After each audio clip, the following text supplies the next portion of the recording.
আজকে শেয়ার করব তোমাদের সাথে আমি ঈদের দিনে কি কি বানিয়েছিলাম সেটারই প্রিপারেশন ভিডিও। সবসময় চেষ্টা করি ঈদের আগের দিন সব কিছু প্রিপারেশন করে রাখতে, যাতে ঈদের দিনে আমাকে একটু কম কাজ করতে হয় আর বাড়িটাও যাতে নোংরা না হয়, সেই জন্য আগের দিন করে রাখি। তো এখানে আমি আলু, পেঁয়াজ, আদা, রসুন সব কিছু পিল করে রেখে আদা রসুনটা বেটে নেব। চিকেন ব্রেস্টগুলো কাটলেটের জন্য আমি সেদ্ধ করতে দেবো, আর বিরিয়ানির জন্য ডিপ ফ্রিজ থেকে চিকেনটা বের করে রেখেছি, ম্যারিনেশন করে রাখবো। এখানে পায়েসটা অলমোস্ট ডান।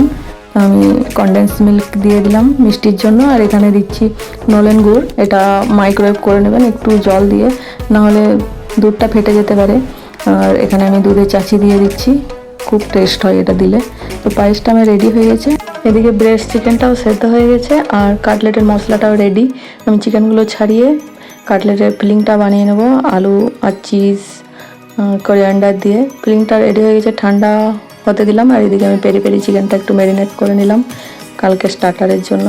গেস্ট আসার 1 ঘন্টা আগে ওভেনে দিয়ে দিলেই তৈরি হয়ে যাবে। আর কাটলেটগুলো বানিয়ে আমি ফ্রোজেন করে রাখবো, কালকে ফ্রাই করে নিলেই হয়ে যাবে।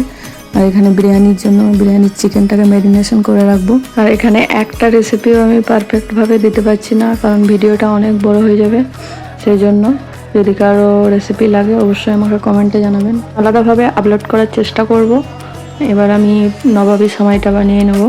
তার জন্য নিয়েছি লাচ্ছা সামাই। সামাইগুলোকে একটু হাতে করে ভেঙে দিয়ে ঘি আর পাউডার সুগার দিয়ে লাল লাল করে ভেজে নেব।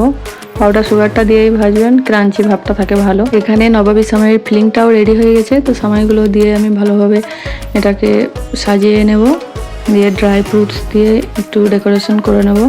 আর এই নবাবী সামাইয়ে কিন্তু পেস্তাটা খুবই ভালো লাগে, ওটা অ্যাড করার চেষ্টা করবেন। অন্য ড্রাই ফ্রুটসগুলো না থাকলেও হবে, কিন্তু পেস্তাটা খুব টেস্ট হয় দিলে। এখানে আমি বানাচ্ছি সন্দেশ। এখানে তো সেরকম ভালো সন্দেশ পাওয়া যায় না, তাই আমি বাড়িতেই বানাই সন্দেশটা, খুব টেস্ট হয় এটা খেতে। সব কাজ শেষ হতে আমাদের প্রায় রাত 12টা বেজে গেছিলো। হাজব্যান্ড অফিস থেকে এসে অনেক হেল্প করেছে আমাকে। তো আমাদের ভিডিওটা কেমন লাগলো অবশ্যই কমেন্টে জানাবেন। দেখা হবে নেক্সট ভিডিওতে। আজকের মতো টাটা।